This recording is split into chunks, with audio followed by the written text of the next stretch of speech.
அப்படி என்ற ஆண்டவனிடத்திலே சொன்னபோது அப்பந்தான் ஆதிபரா சக்தியாகப்பட்ட பார்வதியின் வார்த்தையை கேட்டு அந்த பிரம்மசக்தி பேச்சு அம்மாளை கைலாசத்திலே காணவில்லை என்று ஆண்டவே அம்மாளை பிறவி செய்தாரே வடக்கு வாசல் கோட்டை. அந்த வடக்கு வாசல் கோட்டைக்கு வந்து பார்த்தார். வடக்கு வாசல் கோட்டைக்கு வந்து பார்க்க ஆகாயம் பூமிக்கு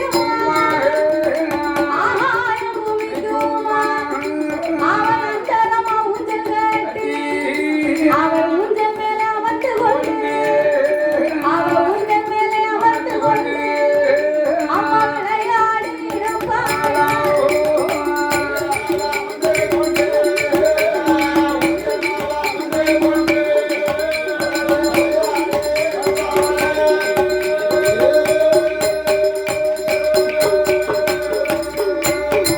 வடக்கு வாசல் கோட்டைக்கு அம்மாவை பிறவி செய்த இடத்துக்கு வந்து பார்த்தார். பிறவி செய்த இடத்துக்கு வந்து பார்க்க ஆகாயம் பூமிக்கு மாயம்மாய் ஊஞ்சலை கட்டு அழகா விளையாடி கொண்டிருக்கிறார். ஆகாயத்துக்கு பூமிக்கு ஊஞ்சல் கட்டினா எப்படி இருக்கும்? பார்க்க முடியாது. அந்த ஊஞ்சல்ல அமர்ந்து கொண்டு இரு பேர்களும் விளையாடி கொண்டிருக்க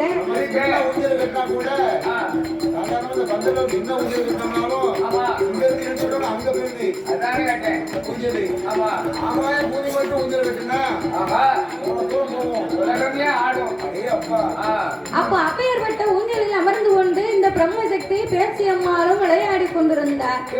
ஆண்டவன் இரு பேர்களையும் கூப்பிட்டு வருமம்மா பிரம்மசக்தி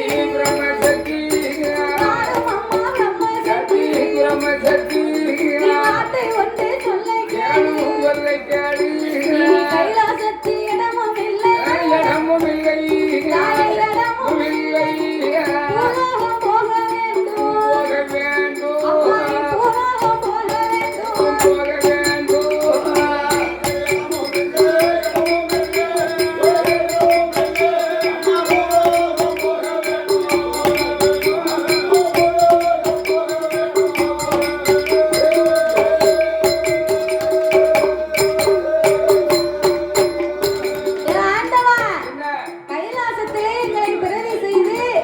பார்வதியோட தோழி பண்ணா இருக்கணும்னு சொன்னது நீங்க தானே.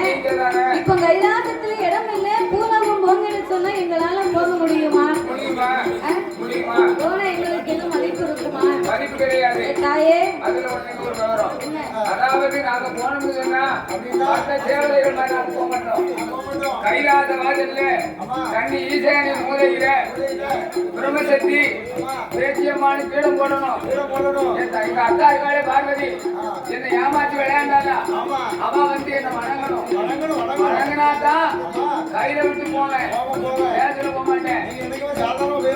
ஆமா, அப்படி எனக்கு பிரம்மசக்தியும் பேச்சியம்மானும் கண்ணி ஈசான மூலையில பீடம் போட வேண்டும் என்று பகவானும் சேர்ந்து பூதங்களை வரவழைத்து கண்ணுகளை வெட்டி கொண்டு வந்து இருந்த பிரம்மசக்தி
போட்டு வைத்து கொஞ்சம் பால் எடுத்து வைத்து தேர்ந்தெடுத்து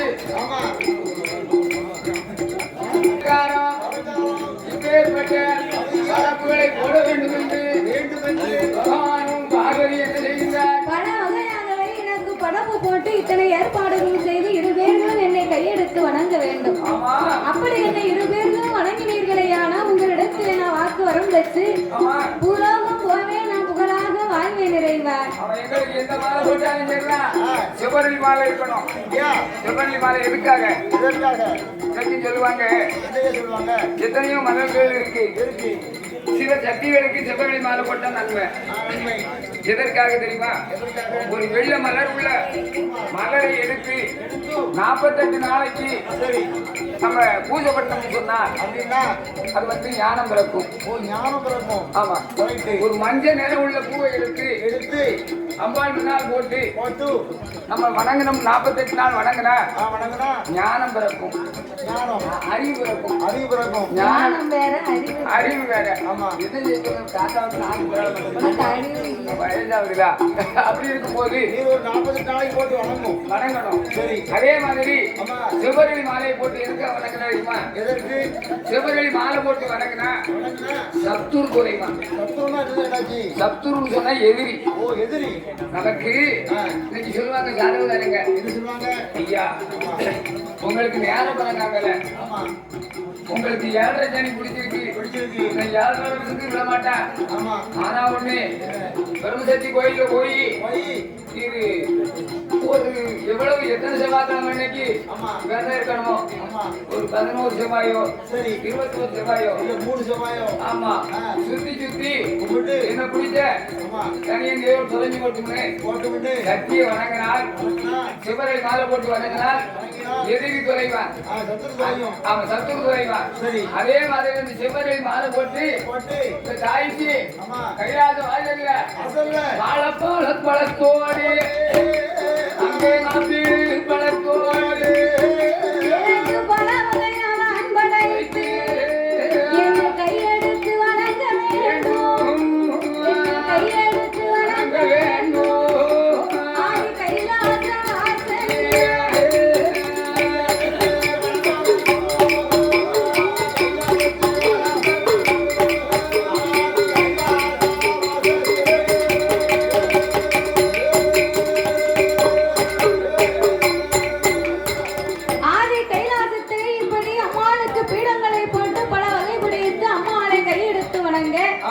பிரம்மசக்தி பேசியம்மா இருவேர்களுமாக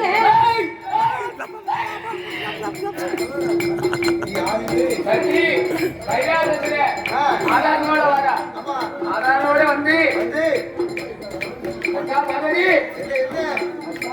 ரொம்ப துடிக்காத அமைதியா நீங்க படைச்ச படப்பு படைச்ச படப்பு எனக்கு சந்தோஷம், ரொம்ப சந்தோஷம். நான் ஏத்துக்கிட்டேன். நீங்க இந்த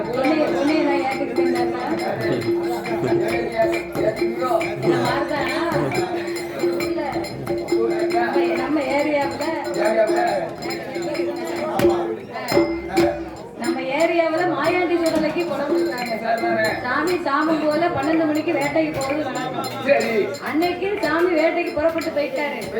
அவருக்கு செல்லடங்குலா போட்டு மாலை எல்லாம் சாத்தி சந்தனம் செவ்வாதும் வணக்க வேட்டைக்கு அனுப்பி வச்சாங்க. ஒரே ஒரு உரிமை மேல மட்டும் அனுப்பி அவர் மட்டும்தான் போனாரு.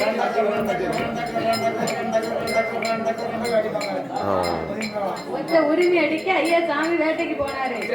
வேட்டைக்கு போன இடத்துல போறவங்க சாமியை கண்ணுல கண்டாச்சு அப்படின்னு சொன்னா அவரை கையெடுத்து வணங்கணும். அப்படி இல்லைன்னு சொன்னா தூர விலகி நிக்கணும். அப்படி நின்னா சாமி மன்னிச்சு விட்டுரும்.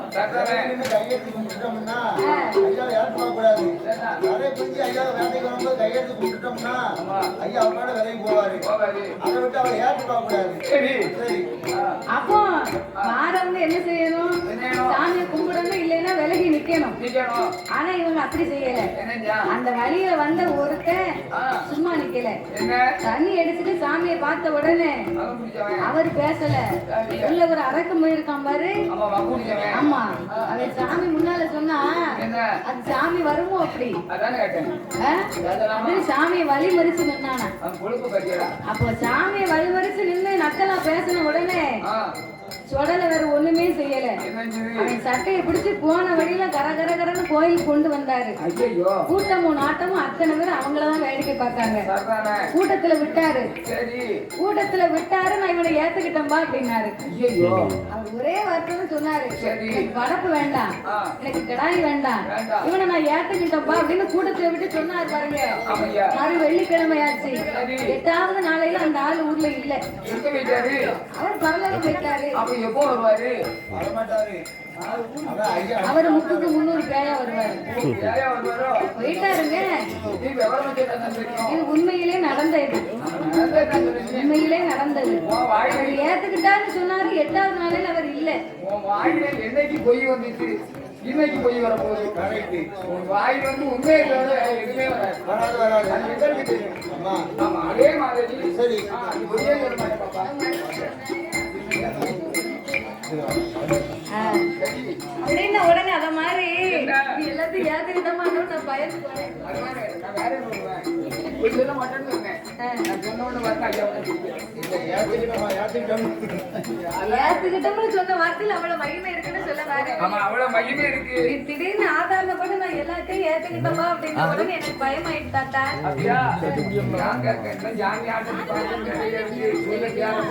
அப்போ என் தாயாகப்பட்டமா பிரம்மசக்தி பேசியம்மா ஆட்டுவண்டை சம்மதித்து ஆண்டவனார் சிவனாரிடத்துல ஆக்குவாரோ அழிக்குவாரோ ஐயா அழிக்குவாரோ அவன் 1000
Yeah.